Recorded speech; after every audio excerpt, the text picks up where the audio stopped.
Welcome to the Jewish Pro-Life Show. I'm Cecily Routman, founder and president of the Jewish Pro-Life Foundation, where we're making the original pro-life religion pro-life again. And we're doing this by offering much needed pro-life education to the Jewish community, Jewish-friendly pregnancy care and adoption referrals, and healing after abortion. And we also provide a Jewish pro-life voice in the public square, which is rare today. So welcome everyone to the show. We have a guest today. It's a special day. Our guest today is Terri Marcroft, who endorses and promotes adoption, the life-saving option of adoption. And we're all into that here at the Jewish Pro-Life Foundation. In fact, since our beginnings, we've been trying to connect abortion-minded Jewish ladies with Jewish couples that want to adopt. Unfortunately, in the Jewish community, there's such a push for abortion that most Jewish women never get offered this option. So it's great to have Terri on the show today. She can talk a lot about open adoption and what a better option that is for everybody. It's a win-win situation. So, Terri, welcome to the show. Thank you so much, Cecily. Yes, please tell us about yourself and your background. And I know you've published a new book and what you hope the book will achieve. Absolutely. I'm honored that you asked me. I really appreciate that and the chance to share a little bit with your audience.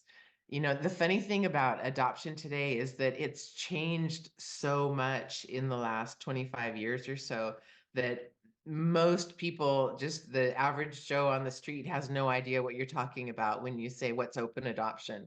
You know, they don't understand. Nobody really understands the current practices today unless they're working in the adoption field. So there's a lot to learn about it and a lot to say about it.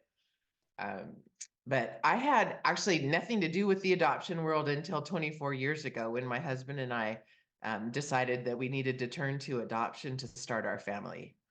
And so that was a little bit of a surprise since my 5 sisters already had kids, and so did my brother. They all had kids, and there were 16 of that generation already in our family when my husband and I decided that we were going to go attempt to adopt.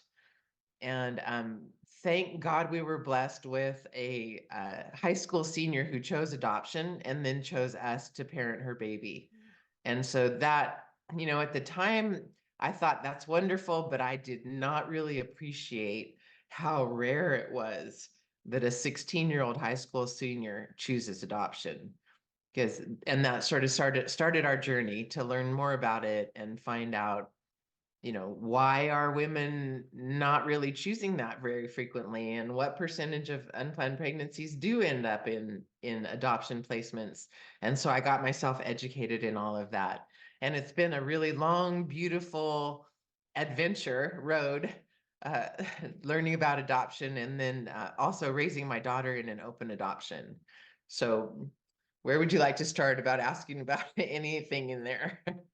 Well, tell us about your book that you've just published in November, right? What's it called and how did you come to write it?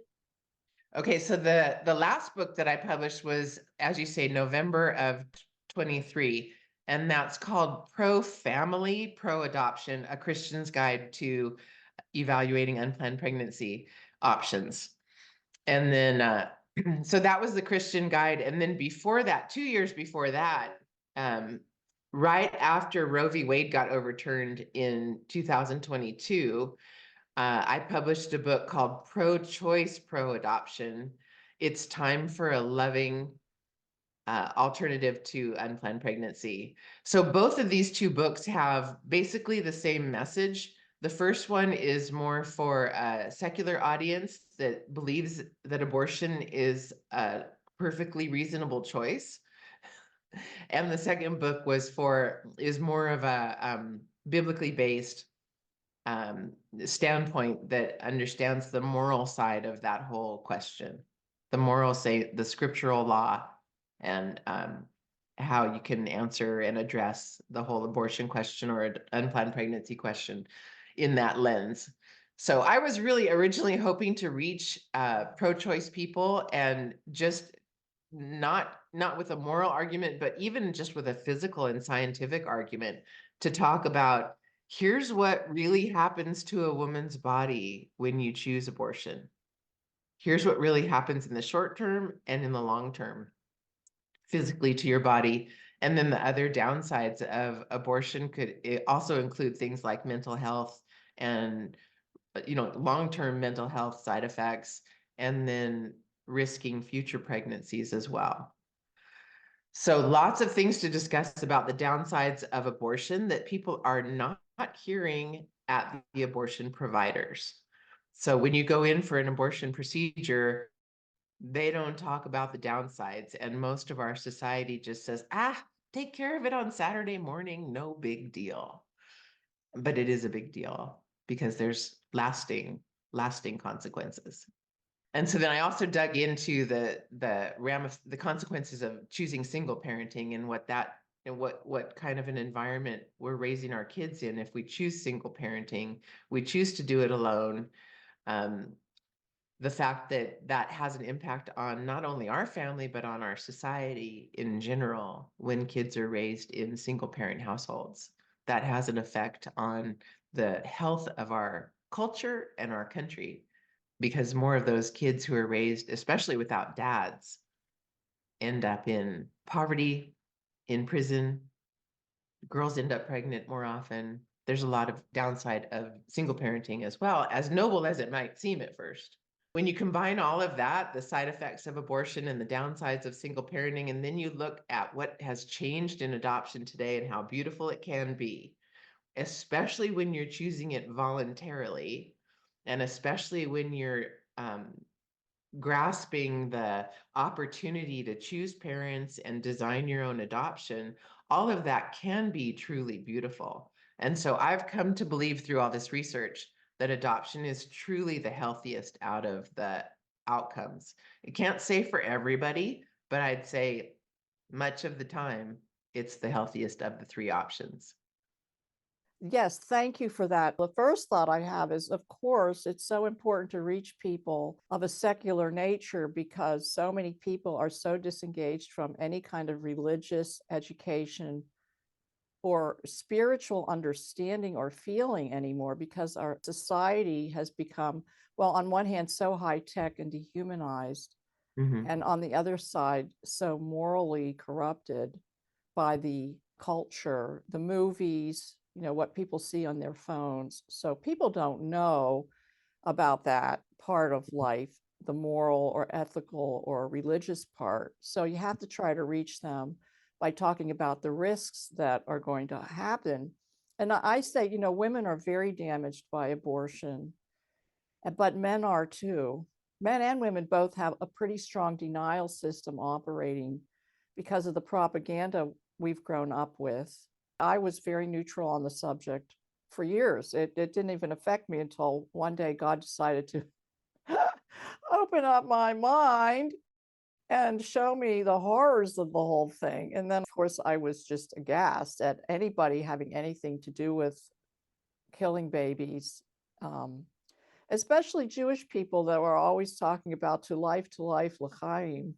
So my own research took me down a long road of understanding how we got from choose life, that you and your children will live, to abortion is a religious right and a Jewish value.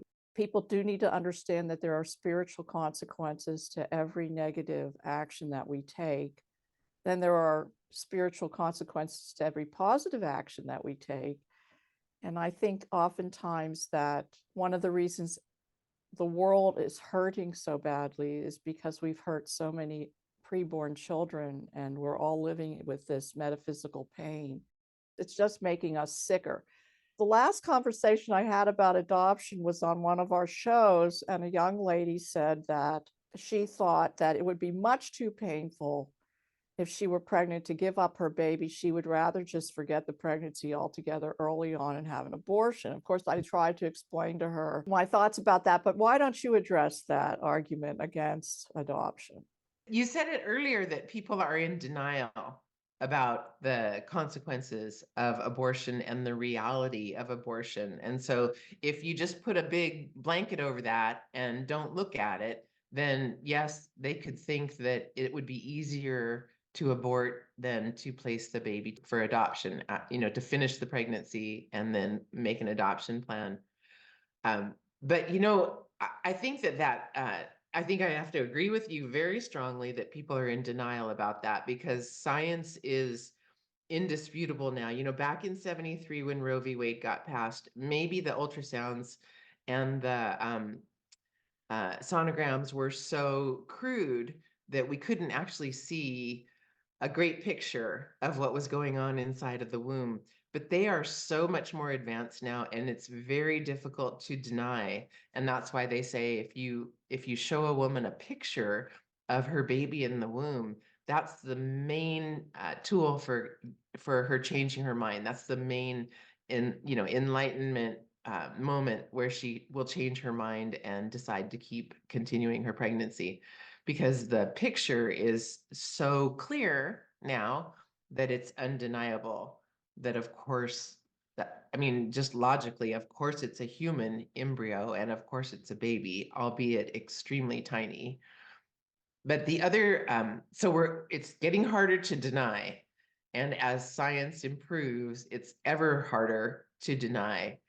And then as women who may have talked themselves out of worrying about that a decade ago, now they're faced with the fact that they did take the life of their own child. And that is heartbreaking. And I wouldn't wish that on anybody, my friends or those who are not my friends. I wouldn't wish that on anybody. And for our local pregnancy center puts on these retreats once a quarter where they invite women for abortion healing. And I went to one of those when I was writing my book, just to sort of, be aware. I wanted to understand what happened at those abortion healing retreats. And there were 20 women at the one that I attended. And the 20 women were a huge age range. There were some in their teens, some in their 20s, and some in their, every decade up to their 60s, 70s, and 80s.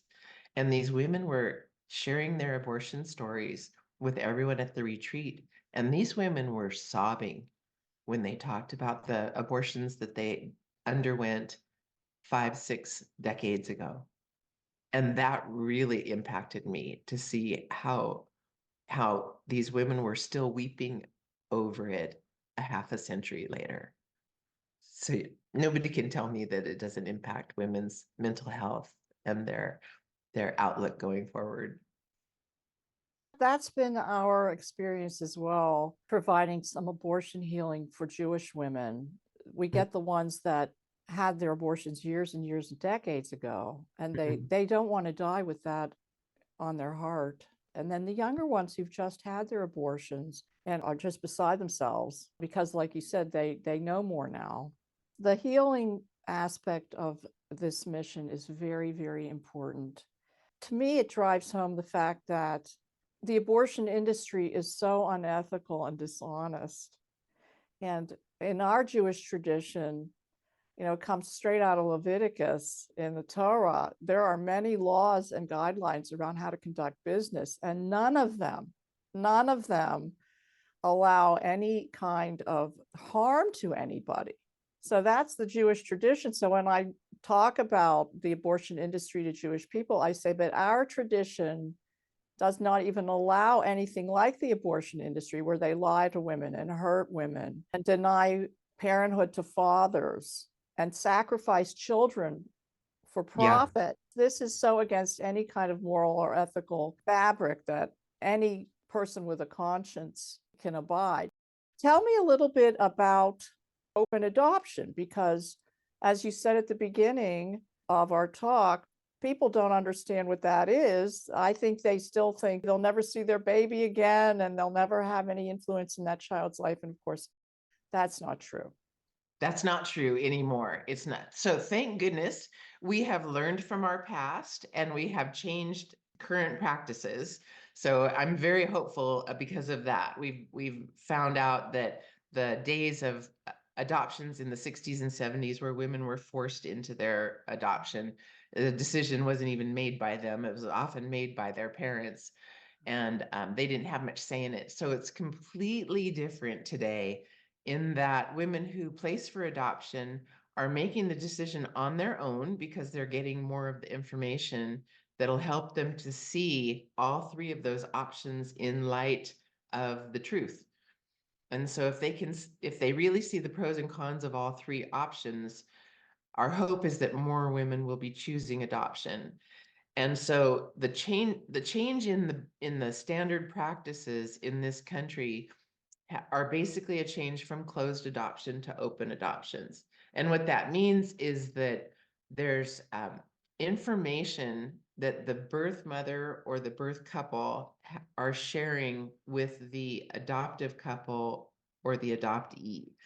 And so it could be as simple as the birth mother's name and city, or it could be a much bigger amount of information. It could be medical history. It could be hereditary, family lines. It could be occupation, or then you take a step further, it could be meeting her so that the woman who's pregnant and considering adoption can actually meet a few different adoptive couples if she chooses that she wants to talk to them before making her final decision about which couple is going to raise her baby.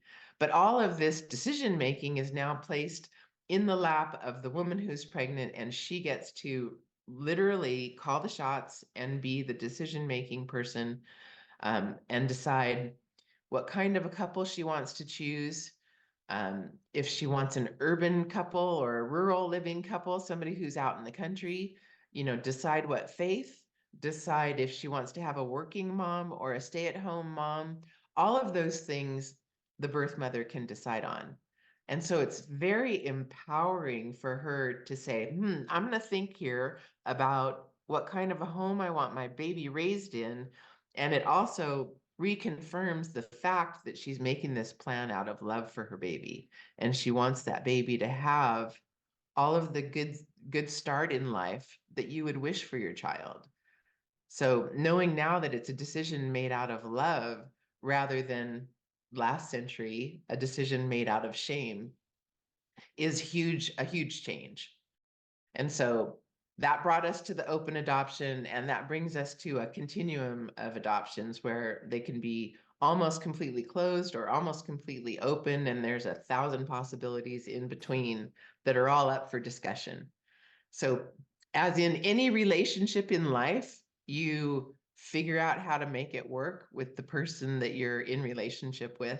You work it all out together, you talk, you figure it out, you decide how often you want to see each other, you decide how much information you want to share, you decide if you want to spend Christmas together or any holiday, you decide everything that you would have as parameters for the relationship. It's all up for discussion because we're all consenting adults and we can work it out together. So that's the beauty of it. It's transparent and it's honest and it's high integrity, and it's got the child at the center of it. That's the other beautiful thing. It's all done for the good of that child. Yes. Oh, that sounds wonderful. I'm smiling inside and outside, just thinking about how that process works. You're building a family, which is the foundation of society. It is very difficult for single moms to raise their babies. It's possible. We need a lot of support to do it for the benefit of the child's health and well-being. The family structure is so important, and we need to rebuild that in this country, especially. I'm thinking about some people that we know that did adopt through a public agency. They've mentioned that they have contact with the birth mother, and so does their son, their adopted son. There was also some stress involved with the adoption because there's a waiting period, there's money involved, lawyers. So can you talk a little bit about open adoption through a licensed agency versus private adoption where people do that without oversight from an agency? Well, when people don't involve agencies and lawyers, there's a lot of kinship adoption that happens, which could be, a step parent adopting the bio child of the person that they're marrying. So kinship adopt, or grandparents adopting their child's child. And so a lot of kinship adoptions happen that way. But in infant adoption, for the most part, I want to say if they're not in the foster system, they're probably going through adoption agencies. So there's also some that go through facilitators, which it has a variety of odd outcomes. If you work with someone who's unlicensed and unmonitored and unregulated, that often also means unethical, not always. But working with a licensed adoption agency or a licensed adoption attorney, I would say, is the safest way to go, because those people can help guide both the adoptive parents and the birth mother, guide them through the laws of every state, because they're different in every state. You know, how you do things in New Jersey versus Florida, it's all very different. And the states have created their own laws. So you want to work with people who understand the laws of your state and hopefully are licensed by your state. And so, but yeah, the more the government gets involved, the more expensive things are, because there's all these different steps, and there's home studies and social worker visits and background checks and letters of recommendation and all these things that my husband and I went through, many, many, many thousands of dollars, and forms and paperwork and visits and rules and regulations. And yeah, there's a lot to it, to be sure. The comforting part is knowing that it's all done for a good cause. You're hoping to ensure that the baby is being placed with people who are going to be ready, willing, and able to parent well. So that makes sense. There's also a lot of help for adoptive couples to get, in terms of either tax credits or financial assistance, and all kinds of things are out there. And if you look under adoption resources, yeah. So open adoption has changed a lot, but the one of the other things I did want to mention about it is that it evolves over time. You don't just say, when you adopt a baby, here's the way it's going to go forever and ever, because again, we're all human and our relationships ebb and flow over time. You get closer and then you get a little more distance between you, and then you get closer again. And that's completely normal. And that happened in our open adoption as well. So that's actually one of my favorite stories on earth, is to our open adoption with our birth mother. I mentioned that she chose us when she was a senior in high school, and she delivered our daughter in August after graduating high school. And then she went and started college. We left her at the hospital lobby and promised to send pictures every other month at least, that not 2 months would go by without sending pictures, because we didn't have cell phones, but we just send them the old fashioned way. And I sent photos every 2 months, and we didn't hear from her until my daughter was in kindergarten. So it was almost 5 years went by that she didn't get in touch with us, because she was heads down on studying, and she had a plan for herself, and she needed that private time away from us to heal. And that was all just perfectly fine, because it was what she needed at that time. And then, because we had an open adoption, when she was ready to come back and engage with us, she could send a card or a letter, and she knew where to find us. She knew our address. She knew our phone number. She could get in touch when she was ready. And that's exactly what she did 5 years later. And she said, "Hey, I'm done with college, and I'm planning to join the Army, and I'm going to go to officers training school. I'm going to request to be stationed in Iraq. And in case I don't come back, I would like to come and visit you before I go." So of course we said, "Yes, absolutely. Come on over." And she did, and we spent a weekend together then, when my daughter was in kindergarten. And that was the beginning of a more open adoption relationship from there forward. from age 5 to age 18, it got, we saw her once in a while, and it got more open, and it was beautiful, really.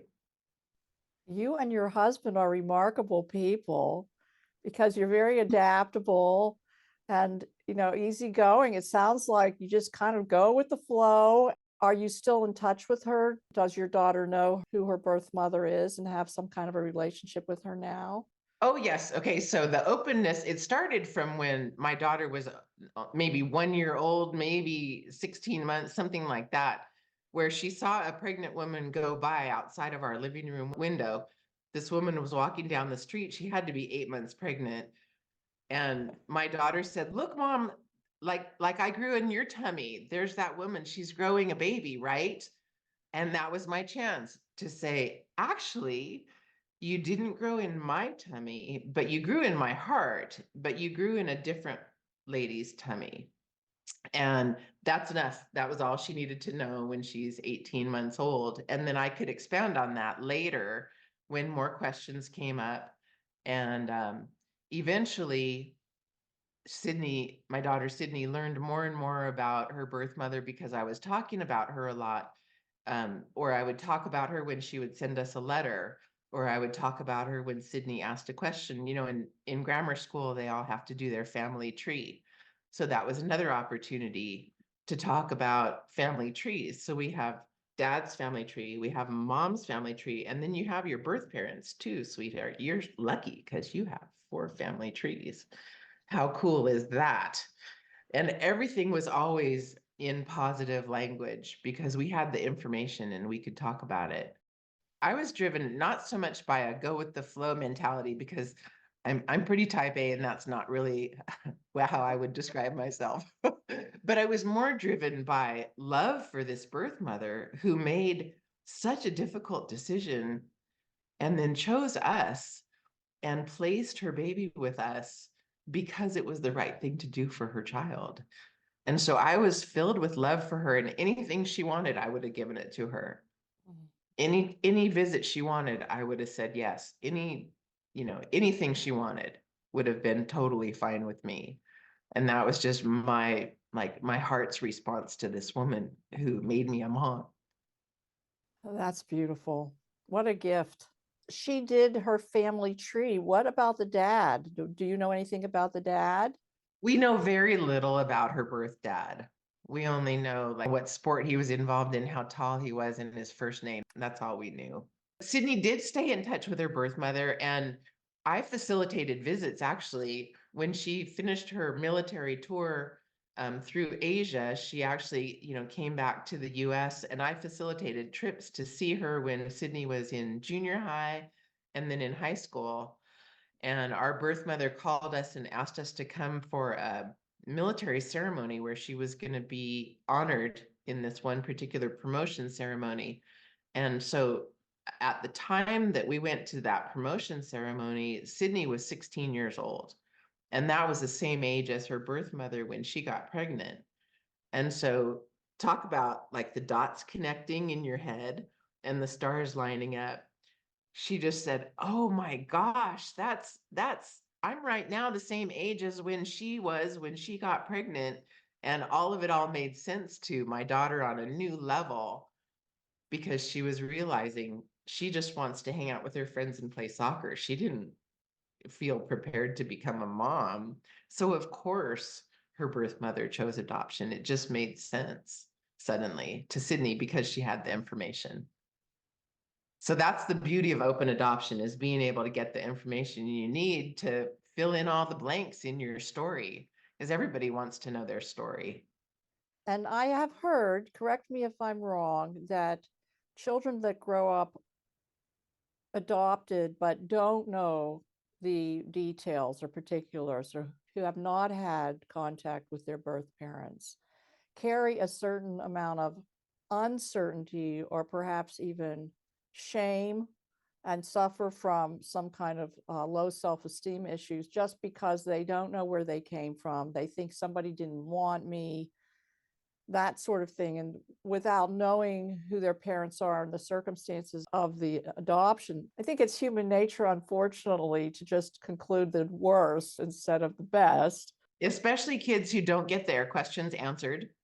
They think that an event might have happened because it was their fault. Is it my fault that my mom didn't want to keep me? And for them to realize that actually it's not a question of wanting to keep you, it was a question of wanting the best for you, and her decision was made out of love.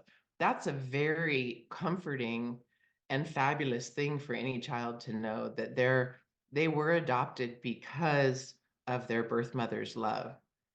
And so that little piece of information right there alone is life changing. That your birth mother actually made a really hard decision and then went through a very difficult journey in order to find the right parents, finish the pregnancy, and place you in a home that was ready, willing, and able to raise you. That's all, life changing to realize that. Yes, I agree with that. As you're sharing, I'm thinking about the Radiance Foundation. Are you Mhm. familiar with them? And Ryan Baumberger, who was adopted. And he talks a lot about the situation of incest or rape and how these kids find a loving adoptive home. There's so many people who unfortunately can't see that a baby conceived in, as I call them, maybe unfortunate circumstances is just as valuable and has just as much human dignity as one that is conceived in better circumstances. I do not understand this license to kill those children, except to say that it has more to do with a person's shame or some kind of criminal activity and wanting to not be reminded of the action involved. But in terms of taking an innocent human being, so vulnerable and by no fault of their own has arrived here on the planet, in somebody's uterus, I just think it's terrible. Adoption in those cases is definitely preferable. I mean, it is the life-saving option for people that would consider abortion for that situation, but may not consider for other situations. Can you talk a little bit about, for the rape and incest issue, how important adoption is? Well, actually, I haven't talked with very many women who conceived in rape, but I can't imagine that they've been through something so traumatic and so invasive and so violent and difficult to recover from, that my heart breaks for them, definitely. And I wouldn't wish that on anybody, of course. So just given all of the trauma that they've been through already, it would be really interesting to see what would happen in this world if we could encourage them to find the bright light in it, which could be the life that could come, the new life that would be a child with a fresh start. I would encourage them to think about adoption. If they can't imagine raising that child of the rapist, I get that completely, of course, but that does seem like a good opportunity to um, heal from it by creating a new family and a new miracle. I know that would sound really odd to the person who's advocating for abortion in the case of rape, but it's just the other side of that coin that might be worth considering. Oh, and the other thing too is that I think I did read a study the other day that said that women who placed after rape actually found out that the whole adoption process was a surprising contribution to their healing. Oh, that's good news, because the research shows that women who choose adoption have much better outcomes than women who choose the abortion, because, of course, they're traumatized again, Again, right, by the abortion. I always try to remember that whenever we talk about these pregnancy terminations, there's money involved in this. Nobody's doing it for free. And so there's an incentive for people to be offered that, because who's ever offering that is going to be paid. I like to say that we're all conceived as a gift from God, whatever circumstances that might be, and we're all given the gift of life to do his will and make a heaven on earth. That child, however it's conceived, if it doesn't get a chance to fulfill that mission on earth, that's a loss for everybody. And I'm very sensitive to any demographic being targeted because of some descriptive idea of who they are, how they're conceived, or where they reside. To me, it's just like a person's color or a person's ethnic background or whatever. It's just another demographic marker to say, well, this person doesn't deserve to live. That bothers me a lot. People take the authority to say that and then implement it. I'm amazed at a person's ego that they can decide that this person doesn't get a chance to live, or this person does, based on some kind of arbitrary opinion that they have in their head. And how is your daughter doing now? Now my girl is she's 24 years old. She graduated college and she is financially independent. So she's very proud of herself for that. You know, I offered to help the other day with dental, fillings in her tooth. And she's, no, mom, I'm independent now. I don't need that. And so that was a proud moment for her. She's on her own and she's working in her job in Southern California. And so and she's also on a path to she's decided that she wants to go back to school and become a nurse. So that was kind of fun to hear about that, because it's a 6-year plan for her. And so she's going to be doing that over the next 6 years. And so she's, finding herself and figuring out what she wants to do. And I think she's got a bright future. But, she was born into this family where she had 16 instant cousins. So that was kind of cool that she's not going to be alone in the world, even though she's a only child in our family. Yes. She's got lots of cousins to keep her company for many decades to come. Yeah, but she's happy and healthy, and I'm really grateful for that. You and your husband have done a fine job with her, it sounds like. And Um, what a blessing she's been to you, and you too to her. And you seem like a happy person too. I must say, you have a lovely smile, and I could Thank see you. that sunshine coming through the window. So, are you in California? I'm in Boise because I'm working more and more on my nonprofit these days. So when Sydney was about 10 years old, I started Unplanned Good, which is a nonprofit to spread the word about adoption to everybody, because it's important for everybody to know, even if they're not, a childbearing age woman. It's important for everybody to know about adoption these days, because it could be your neighbor, or it could be your student, or it could be your niece or nephew who faces an unplanned pregnancy. It's there's 1 in 4 teenagers who become pregnant by the time they're 20. So it's all around us. So that's why I want everybody to understand how adoption works these days. And so I've been working on Unplanned Good since 2009 or so. And then once my daughter graduated college, I got to move into this full time instead of just the 2 hours a week that I could put into it before, when we were paying off the mortgage. So now I get to work almost full time on Unplanned Good, and we've gotten more involved in policy work, so that because Roe got overturned and all these states were saying no to abortion, the trigger law states, there are 13 of them who really clamped down on abortion and said, no, we're not going to have that in Idaho. We're not going to have that in Arkansas, etc. And so our idea from Unplanned Good was to go to them and say, well, how about suggesting a constructive alternative? Like, how about promoting adoption then in all these states? And how about making it easier on women to choose adoption and then to go through with that adoption placement? So I've got legislation coming up in the Idaho legislature to make it a little bit easier to choose adoption and then to place for adoption, and then also to make it mentioned to have adoption training in the schools, in the sex ed classes, the health ed classes. Because today they'll talk about contraception and STDs, but they won't talk about adoption. So getting that in the schools, I think, could be also a game changer. Yes, they're so open to being informed and educated at that age when the topic interests them. Yes. Right. And certainly they are all interested in that because all around them is sexual innuendo and Mhm. sexual activity wherever they look or Mhm. listen. It's fascinating that you're in Idaho. That is so interesting. And policy making, that is an area that I have no skill in at all. I just can't even imagine interacting with legislators on these issues.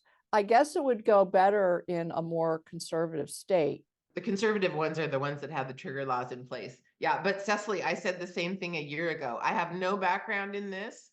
I have never talked to a legislator, and so I'm not equipped to do this, but you know what they say, God doesn't call the equipped, he equips the called.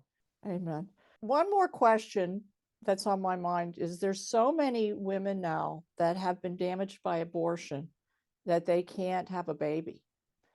And so they are looking to adopt babies. And this is a whole set of women that would never have even existed without Roe, right? Since 1973. Well, that's a second chance for these gals, as well as the dads who may have paid for the abortion initially, but then regretted it later and really didn't have any kind of way to solve that dilemma. Or even for men whose partners chose to abort and they didn't have any say so in the matter.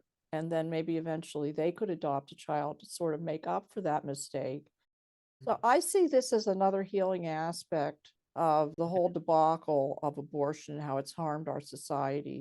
A lot of people are, as you point out, they're suffering delayed results of the abortion choice long ago. And so I encourage people to find out about the closest, you know, Rachel's Vineyard retreat or abortion recovery retreat, because those are very helpful just in reminding us of God's amazing ability to forgive if we just ask.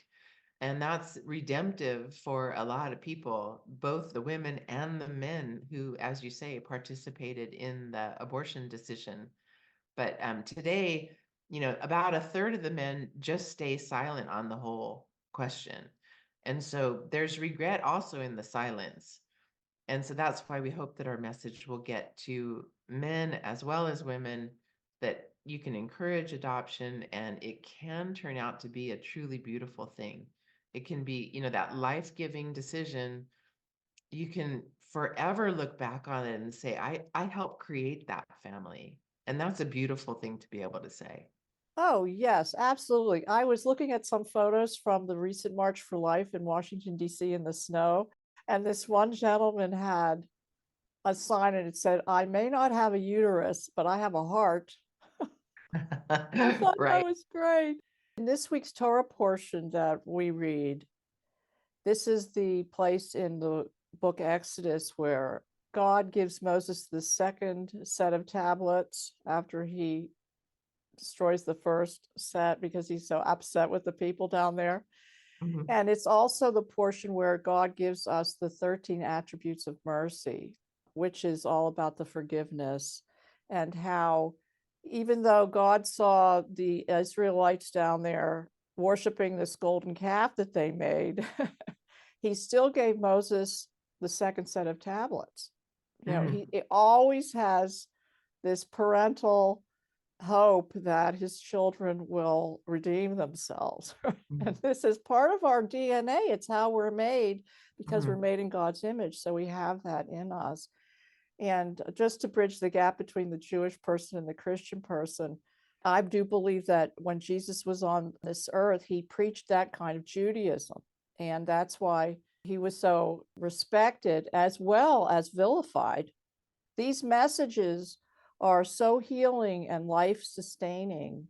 And it seems that in every age, there are people that are anti human and don't want human flourishing, right? So we're here again at this juncture, and it's so wonderful to meet people like you and talk with people like you who are all about life and sanctifying and honoring and dignifying life and Mhm. promoting life-saving options that everybody can feel good about. Mhm. And in terms of adoption, of course, the baby feels good about it. Right. And the birth parents feel good, and the the adoptive parents feel good. And so it's why not, right? Why Yeah. not talk about it? So I'm going to be talking about it, and I will mention your work, your fabulous work, as often as I can, and recommend that people read your books, because we have a lot to learn about this in the age when people think that it's a terrible thing to restrict abortion access. It's a blessing to restrict abortion access because more babies survive and more parents thrive that way. I'd rather have people, though, embracing adoption just because they can see how beautiful it is. And it can be such a healthy and beautiful thing. I'm so grateful that I have my daughter, and that her birth mother made this decision 24 years ago. And it's so much more than, should we go to the abortion office this Saturday? It's so much bigger than that. And it impacts so many lives, creating families, creating beauty, and then all of the people that are touched by my daughter's life. It's just so much bigger than one little 16-year-old person who's barely even getting started in life. So I think that it's up to all of us who are mentors and speaking into the lives of younger people, that we can bring them some encouragement to look at the big picture and not just this one decision that's really on their heart this moment, to step back and get some information, look at the big picture and the weight of this decision, and that hopefully we can encourage more people to consider adoption. Yes, hopefully. Amen, sister. That's a beautiful message. Please tell us how we can contact you, because I'll put that information in the show notes, and how people can support Unplanned Good. You can contact me on unplannedgood.org. On the homepage, you could sign up for our monthly newsletter, which I only send out once a month, and it gives an update on what we're doing as an organization. There's also a page there to donate if anybody is called to donate to Unplanned Good. There's also a page on all of our speaking engagements, so I would link to this podcast on our site. And then the events show, where I might be speaking next, so we can keep that in mind. And so there's a lot of ways to contact me then through the newsletter once you get plugged in there. And then the books can be bought on Amazon, the 2 books on adoption. I put a ton of research into those 2 books. And so there's a lot of stats about, if you want to have that conversation about either abortion or single parenting, there's a lot of stats in the book that help facilitate that conversation, that also show the beauty of open adoption these days.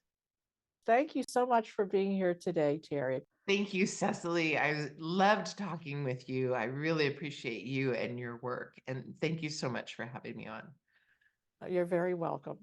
Okay, everybody, shalom until next time. Be well, and always believe that God has our best interests at heart, and do his will every single day. I'm the news that nobody expected.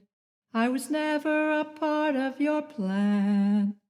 I'm the reason why life as you know it feels like it's slipping through your trembling hands. And the doctors say I'm just an option, a mistake you can make disappear. I may not have a voice, but I'm more than a choice. I'm as real as the heartbeat you hear. So don't close the book on me yet. I've still got a long way to go. Empty pages to fill, and the best part is still down the road. Oh, I am a story untold. I am God's miracle in the making, proof that all things can work for the good. I am fingers and toes, and heaven already knows the name you pick out for me already belongs to me. So don't close the book on me yet. I've still got a long way to go. Empty pages to fill, and the best part is still down the road. Oh, I am a story untold. Every life is sacred, and every life is a gift, and every life deserves a chance to live. I know you're scared. I know you're scared. I know you're scared right now, but when you hear my first cries and when you look in my eyes, you'll understand why you brought me to life. So don't close the book on me yet. I've still got a long way to go. Empty pages to fill, and the best part is still down the road. Oh, I am a story untold. May there be abundant peace from heaven and good life upon us and upon all Israel. Amen.